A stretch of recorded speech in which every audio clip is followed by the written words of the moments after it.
ओमफ्राय बे हिनजावसाफोरखौ नोङो साप्लाय हरनानै बेसेबां मोनो खिथा सैथो फारसेना बेसेबां मोना इसोरखौ सिनायो नालाय आङो लोगो मोनदों नालाय ओमफ्राय हरदों आरो माना 15,000 फैसाखौ सोर बिनाय बेसो बिदोङो नों मोनलिङा नङा बे खोन्थाबाय नालाय ओमफ्राय बुंनानै हरबाय आङो ओमफ्राय सासे हिनजावसाखौ नोङो लोगोआव लाफानानै मा बदबाद खालायखो नोङो हिनजाव थाखानानै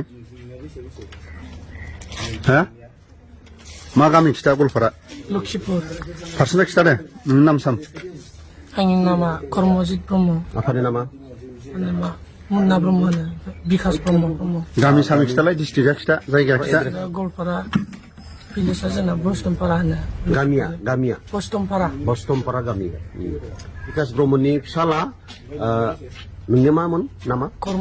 कर्मजित बिथाङा दिनै गुवाहाटीयावहा साब्रै साबा गथ'फोर उन्दै सिख्लाफोर लाबोनानै बिजनेस खालामनायावहा जों दिनै हमनो हादों बेनिखायनो बिथांखौ जोङो एसे एनै फंसे फंनै जोङो मानजाव होदोबो ओंखायनो बिनि जिथु अरिजिनेल तथ्यखौ जों मोनबाय दिनै बिथाङा अलरेडि हिनजाव थाखानाय फिसाबो दंखायो बेनिखायनो जोङो गुवाहाटीयाव हमनानै बिथांखौ बे बर' रायजो राजानि गेजेराव दैथायहरनो थाखाय बिथांखौ सिनायथि होनो थाखाय जों बेखिनिखौ लायनाय जायो।